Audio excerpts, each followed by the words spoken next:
RRQ Akira, with the Leslie being taken out, we don't have the Wanwan, so what does that leave us? You have like Iris. Kuba. Yeah, we saw that Harris yesterday, if I'm not mistaken. Oh, that's a good point. Yeah. That never crossed my mind. Yes, Panda can actually play the Harith. I'm not sure at what level it is, and especially when you're at M4, it might not necessarily be enough. It's really up to his ego and confidence. I feel like more so the Harith was, when we saw that yesterday, it was just a good option to play around that opponent real-world manipulation, because then you're forcing that situation where usually it's a disadvantage in that box, right? The death box, but now with the Zaman Force, it worked out really well. And you might, if you did lean towards a mage gold lane, it might be a little bit too much magic damage, where then you see that really countered with the itemization from RRQ Akira here. You can see last couple bans though that came out was going to be the Kaja as well as the Atlas here, and right away the Cho is locked in for RRQ Akira. Very, very nicely done. All right, so with the armor shred coming in from Dairoth, I'm thinking maybe Irithel doesn't look too bad in this particular situation. Having a lot of movement speed really helps to cut your opponents like Cho, running away specifically from Claude, and particularly the Joy, which is rather frustrating because you want to slow her down, but you know, with her ultimate, she says, no, I'm going to keep running at you. So what do you think about the Irithel in lane with the Claude? I mean, we've seen the matchup happen tons of times. Claude usually has a bit of an advantage once he hits level 2, but prior to that level 1, it's all about that first initial trade. So, let's say, gold lane, it pushes into Claude, no problem, I hit level 2, then it's smooth sailing. So we're going to see here the next two picks. It's actually going to be Brody as well as the Hilda. Okay, I like the Hilda pickup, right? We've seen how much of a nuisance Hilda can be, but yesterday when we had that preview, it was also paired up with a Masha. So this time it's going to be a little bit of a nuisance, I feel like, for RRQ Akira, especially is this Joy going into the jungle, right? That's something that they have to keep in mind. But I do also like the Brody pick, because at least you can work with the space that he has and then just kind of fade away torn apart memory. But hold on, RRQ Akira gonna lock in a Terizla. Learning from their brothers here. R7 brought it out themselves against the glue. Let's see how effective it is once more, this time on Takashi. It might be the difference maker here. Maybe Terizla is the answer to glue. Personally, I don't feel it necessarily being that way, but that penalty zone, oh my goodness, it can make the difference with a flicker. So keep your eyes out on Takashi. If he makes that play, it's all over. Both compositions have been set in stone as we are moments away of entering the land of dawn. Are you team RRQ Akira from Brazil, or are you team Hack from Malaysia? Man, I'll tell you what, both team compositions are actually pretty scary here, but I still want to see how this Terizla pick works. Is it going to be utilized very well alongside with everything else being thrown at them? Like you mentioned, Gideon, penalty zone is going to be a tough obstacle to work around here. So we're going to find out as we load up into the last match of the day. Group stages, day number 2 here between Team Hawk and RRQ Akira. How are you feeling here? I mean, this is the last Malaysian team today. Look, don't look at me like that. I'm shaking, okay? I'm already shaking right now. And I hope we don't see the proxies coming in from this Terizla, because you can expect the Hilda to immediately start to invade King. Oh, whoa! They brought the whole party! Already. Min, though, I mean, this is what we expect from a Hilda right early on. Gonna force King here to get whittled down a little bit. Does use that retribution, but should be just fine here. Hold on. Gusta Lagusta on the top side. Also, it was a lane swap. There's some flippy floppy here going on again. Oh boy, I'm imagining the entire world going like, man, Malaysians really know how to just cheese people out in these lane swaps. And yes, Brody should be able to bully Terizla relatively easy, but Terizla can just play safe, you know, clear the waves, nothing to do. But Gusta Lagusta, he needs a bit of help here, especially with the early game base stats of no way, Ditman. Okay, he did it. With the base stats of someone like Lou, it should be more than enough. Wow, okay, Gary's still gonna commit on this, or is he gonna back off? A lot of pressure here on King already in the jungle early on. But let's see how this all situates if they stay in this lane. Still, though, 4 members here of Team Hawk on the top side. They grab the first blood. It's Gusta Lagusta that goes down. Can they find Luis as well? Min has to back off. He's quite low, but already first blood for Team Hawk. Beautiful, beautiful pressure from Team Hack here. They know exactly the winning conditions for RRQ Akira, and that's going to weigh heavily on how Gusta Lagusta is able to farm. And in this early game, he's already been taken down once. They already have a lot of damage onto this tower in the top side, and they're going really crazily more onto this. They're getting hyper aggressive here. I think they're going to proxy this wave. They might even, honestly, if they wanted to, they could have broken the first turret and traded for the turtle, but instead, they're going to run down and focus on these neutral objectives. Oh, Takashi. Oh, Team Hawk making their way down to the turtle pit here. They're going to find the target, and Takashi falls here with the setup. Now it's Saijin here. King's still going to be working on the turtle. The rest of the team coming to join the party. Can they grab it? It's King that gets the turtle with retribution. They're going to force the flicker out from Saigon. And just like that, it's 2-0 for Team Hawk with a nice little bit of a lead. Min's got to be careful here too, still making the pressure for King on this purple buff. RRQ Akira need to find a way to slow things down, right? Because right now they're playing exactly into the tempo that Team Hack wants them to. And Min is so confident enough that he can go in 1v4 and he doesn't care. As long as he's able to deter the rotations from King, he's doing the perfect job. Yeah, I mean, he understands his only problem is, oh, if I'm too low and then I get CC'd, that's when he has a problem. So he's keeping a very close eye on Luis. The moment he moves, he can tell the rest of his team where they should expect the upcoming battle, which is on the top side of the map. Okay, they're going to focus on Man here. He takes a little bit of damage, should be able to heal back up, uses the rough waves as well. Gets out of dodge for now, but still into the jungle we go. It's Min continuing on at being a nuisance, but King's had enough. Can he get the kill? Here's going to be working on it. Lola there to help him out. Nobody goes down yet. Tell me, I mean, everybody can say, oh, you know, EXP late, it's so boring, and oh, glue, he's not busted. Don't lie to my face. Don't you ever lie to my face. He is so unbalanced right now. Well, he's going 2 versus 1. Gets the way of the dragon just to disengage. But yeah, wouldn't you rather see this than the Esmeralda or Uranus matchup we always used to see before? Yeah, true. I mean, like, how many seasons did we see the Esme Dairoth or Esme Uranus? Hey, right? look, as the M series historian here, I'm tired of seeing Lunox Harith. You know, that was a very good amount of a long time. Same goes to Brock, but hey, you know, in this particular situation, at least Glue brings a bit of color. I mean, right now, RRQ Akira, they are trying to be aggressive as well, and that was kind of questionable, right? Because the last team fight that they actually wanted to go for, it wasn't Cho with level 4 yet, so he didn't have the CC that he wants, and now you can see once again how aggressive they're going, but here we go! Gary gonna get kicked into the wall. It's King that grabs the kill here. So a pickup for RRQ Akira, and Takashi grabbing another one as 2 fall. They're gonna look for a third. Man on the run here. 4 members of RRQ on the hunt, and Man can't escape that as Luis takes him down. That's what I was talking about, right? They need to know when their power spikes hit. They need to know that most of the members from their team require that level 4 to have an impact in the game, and that's exactly how they are going to be able to turn it around. They need to play patiently, look for the moments, and not force anything. Oh, just like that, another pickoff here from Luis, the right target. Min, though, gonna bob and weave the best he can. We've seen this before. He's able to escape with the sprint. What's up with us in Hilda? We're just cracked on it. We're so crazily good on it. Honestly, even during MPLs, they don't look this good. So here at M4, these supports are really waking up to the movements, and especially with the way that RRQ is handling them. But I do think that RRQ, they're starting to adapt to this. They're slowly adjusting. Yeah, that was like deja vu. Literally same pathing, same hero, same country, and just like that, another turtle going in the hands here. And Team Hawk, look at the lead that they're building, right? It is slowly but surely building in their favor, but I gotta say, RRQ Akira, finding moments just like this, it might be another kill here, but Luis, look at the damage coming out! Gary punishing him with the strike, forcing the flicker back. Now it's King there, here to help Gusta Lagusta, and just like that, another pickup. Wow, they didn't actually get the trade kill there. Okay, good moves coming in from Team Hawk. Just fast guerrilla warfare, in and out.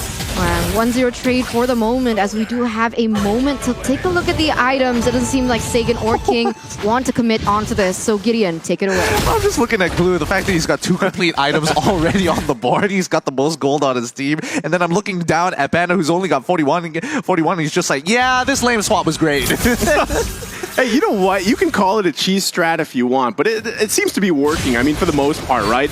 Now, how will that continue as the game goes on? Again, you have to look at the small lead that they built themselves up to this point, right? 7 minutes in, they can still work around that. But still, Luis doing an amazing job trying to find any kind of pickup he can with the way of the dragon. So he's got to kind of get past this mid-man combo. King now trying to poke away here. Look at the ultimate also that Saigon has. Already forcing the rough waves. That's big. Conceal play going to be committed here. Lola, though, like you said, the front line. King, though, still going to be committing. They know man does not have the ultimate here. They're going to go in with the flicker. The TikTok play comes out. Lola still trying to survive, but it's Panda that takes out Takashi on the top side. But Min falls here in the mid lane. Lola's still on the run. Do they find him? Lola can't get away. Oh, he does, though. Panda there. Now it's Luis that gets taken down by Gary. Huge back play from Team Hawk. 2-for-1 trade here for RRQ Akira, and it seems like they're going to look for more. But they do have the man advantage now to be able to go and center their focus and the neutral objective, which is that turtle. Oh my goodness. Right now, Team Hawk, they're just slowing down the game by, again, just harassing, consistently poking at the opponent. They don't really necessarily need this turtle, but denying it from RRQ is even more important. Oh, they're just going to focus on King here. Look at the damage already. The retribution came out, too. So Gary just going to go ahead and grab that turtle away. And just like that, Team Hawk furthering this objective lead now. Focusing also in the mid lane, might be looking to get the tier 2. Can RRQ hold on to it? So far, they do. Oh, this is an exciting match, and honestly, with Team Hawk, the way that they're playing, again, a series of unfortunate events for RRQ. While they were actually looking for that gauge in the previous fight, Team Hawk were actually opting to go for a lane swap. So they caught Lola midway into the river, while you see someone like Brody Panda just taking out the first turn, coming down to join the fight, and cleaning up what he can. Yeah, that sucks. Yeah, it's just... that sucks. Like, what can you do? Plain like, and simple. You look at the VOD, imagine, like, Raw sitting there, it's like, well, I mean, that's just awkward timing, right? What can you really say? Oh, I mean, on top of that, Gary now already has a Malefic Roar, so that is more so going to be shredding into the members of RRQ Akira here. Takashi. Still, though, they're actually able to fight off a little bit here. Man on the run. Not going to find anything just yet, though, but, you know, there's focus on the right places here for Team Hawk. It's RRQ Akira responding to the tempo being set, and a lot of that has to do with man even on this hill, though, like we were mentioning. Let's see if they can play around this. Gary waiting patiently in this death bush, possibly. They know he's there. No one going to commit just yet. Poking back and forth here as everybody goes back. Lola, though, has to split out of there. All right. We need to talk about the compositions right now. So, because as good as Team Hawk looks right now, in the later stages of the game, they're going to get outscaled by RRQ. Brazil, and oh, they're not going to dive this, are they? Man has to be careful here. Still has a flicker, though. Gary going to get out of there. Luis, though, finding a target. It's Min that falls. Panda, though, punishing Takashi. Knockup, they still hold on to the tier 1 turret. Man, 1-for-1 trade for the moment, but in the grand scheme of things, Team Hawk, they are still holding on to the lead. Man, the mid-man synergy, the combo that they can actually go for is insane. And you can see that RRQ Akira, they respect it a lot, right? They try and bait that out. They try to bait the ultimate coming in from man out before they try to engage onto anything. But here is the next Lord. We see that Gusa Lagusa, he doesn't have his ultimate just yet, so that's actually going to be something that Team Hawk can use to their advantage. Absolutely. If Team Hawk get this first Lord, they should be able to get at least a couple of the outer turrets to secure a 5k goal lead. And that's important because, again, Team Hawk are playing for a very early game composition. Oh, there you go. Okay, and Min's not even there, right? He was going to go top side. Now he made his way back down here. Lord reset. They're just trying to get out any ultimates, like going back to the keys of victory here. Whichever team is able to bait out those ultimates, they get that upper hand. Look at the positioning for King and Saigon. They're still working around. The Lord still being focused, bobbed and weaved between both teams, though. They could get sandwiched in here. Panda, though, gonna find Takashi. That's Gary that grabs the kill. Another flicker gonna commit. Man is the one to fall. King on the retreat here. Still, again, a 1-to-1 trade. Lord still for the taking. Honestly, RRQ is just doing a phenomenal job here at slowing down Team Hawk. They just need time, and if they have to trade 1-for-1 while Team Hawk is ahead, it is such a big win for them. Look at that. Min forcing back King. Luis, though, another initiation with the Way of the Dragon, but he gets punished by Gary. Lord's still going to be worked on. Lola flickering out. King has to back off. He's too low. Min, though, Saigen able to grab a kill. Min to fall. Lord still up, working by Gary. And now RRQ getting in position. Lord's going to go in and reset. Gusta Lagusa trying to focus on this tier 1. Can he grab the turret? Man, taking the damage. But he finally clears the minions, and we're back to square one. Yeah. I mean, after all of that, nobody has gotten their hands on the Lord, and they're doing this really nicely. Team Hack, they need to... I like the dancing, guys. That's right. I like the dancing. Oh my god, what? He just did it! Take it out! He did it! Panda didn't like it because they initiated the mid lane. Gary's going to be in trouble. And also on the top side, it's Man That Falls. RRQ Akira. Hear them loud because they take them down. And now the focus in the mid lane. Tier 1's going to fall, and now the Lord for the taking. Now that's what I wanted to mention before everyone started dancing here on the caster desk, is the fact that Team Hawk, they need to respect the damage output coming in from Gusta Lagusta because he has already reached that item power spike. The Golden Staff is already there, already dealing a lot of damage, and when they clump up 5v5, they might have a better odd at struggling. And now you can see that they've already acquired the Lord, and RRQ Brazil instantly going to be able to take away that early lead that Team Hawk initially had for themselves. Yeah, we're going to see the replay in a little bit, but you're going to, after this, RRQ, Akira are going to start snowballing out of control. The scaling is really starting to make a difference here, and with a lot of the engagements happening in towards this mid-game to stall it out until that item power spike, it's putting a huge stall on Team Hawk's plans. They need to end this as quick as possible because at the end of the day, Panda, he has to only farm, and even at max items, he doesn't scale as hard as Gusta Lagusta. Oh, they're going to be looking to take out Min here as he's going to be the focus. Takashi going to miss that ult. A little bit short here, but still Min on the run. Can't get away, though, from Saigen as he cleans up the kill. Focus on the tier 2 on the top side, and RRQ just in a comfortable lead right now. I mean, did you see the items coming in from Sagan there, Gideon? Okay, yeah. He had the Holy Crystal before, and now he has the Divine Glaive to top it all off. Yeah, he's Sagan's right now. He's kind of popping off, and now RRQ Akira is going to start dominating the rest of this match. Team Hawk, I mean, they need to make some kind of glory play here to really top the scales against RRQ. They need to find a way to take down Gusta Lagusta without a quote-unquote reliable source of CC, right? Because Man didn't opt for the Petrify. He went in for the Flicker instead, so it's going to be a little that much more difficult to pick these really core heroes off. And he doesn't, I mean, even looking at the items, he doesn't really have that burst potential just yet. I mean, he could probably get someone half health low, but King gonna be the focus here. Getting caught in a lot of CC as Gary's able to get the kill.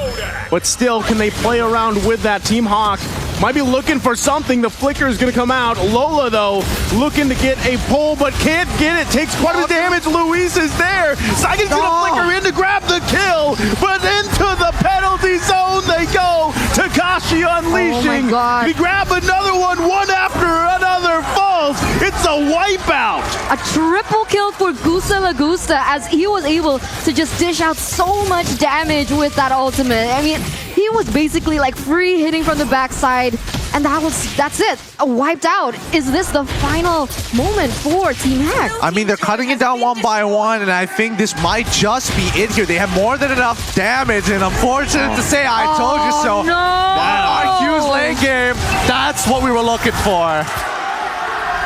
Oh, so unfortunate. It only took one moment, one wipe out for the early lead that Team Hawk had set for themselves to be instantly taken back from them. Well done to RRQ Akira. You know what's crazy?